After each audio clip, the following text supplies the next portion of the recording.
In 1985, people across Los Angeles began changing how they lived. Windows were locked even in the heat. Lights were left on all night. Families slept in the same room. No one felt safe inside their own home. This fear did not come from rumors or imagination. It came from a series of brutal nighttime attacks that seemed random, unpredictable, and unstoppable. This is the documentary story of Richard Ramirez, the man the media would come to call the Night Stalker.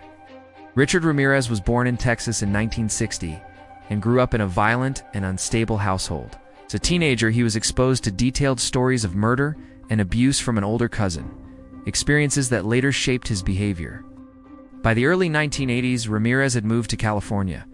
He was unemployed, addicted to drugs, and drifting between cities.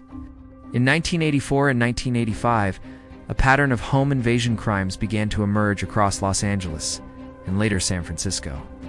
Victims ranged widely in age, from young children to elderly adults. Some were sexually assaulted, some were murdered, and others survived. There was no clear target group and no consistent method. The attacks almost always happened at night. Ramirez entered homes through unlocked doors or open windows. He used whatever weapons were available, including guns, knives, and blunt objects. Survivors described him as calm, confident, and frighteningly unpredictable. He sometimes left behind symbols or spoke about Satanism during the attacks. At first, police struggled to connect the crimes. The differences in weapons and victim profiles made it appear that multiple attackers were responsible. Only later did forensic evidence, including shoe prints and ballistic matches, confirm the crimes were linked. Public fear intensified once the media published a suspect description.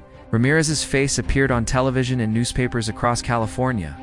The Night Stalker was no longer anonymous. In August 1985, Ramirez was recognized by residents in East Los Angeles after returning from Arizona. A crowd chased him, beat him, and held him until police arrived. At trial, prosecutors presented extensive evidence linking Ramirez to the crimes. He was convicted of 13 murders, multiple sexual assaults, and numerous attempted murders. He showed no remorse and embraced his notoriety. Richard Ramirez was sentenced to death in 1989. He died on death row in 2013 from natural causes. The Night Stalker case permanently changed how Californians thought about safety. For months, the threat did not hide in alleyways or dark streets. It entered through unlocked doors,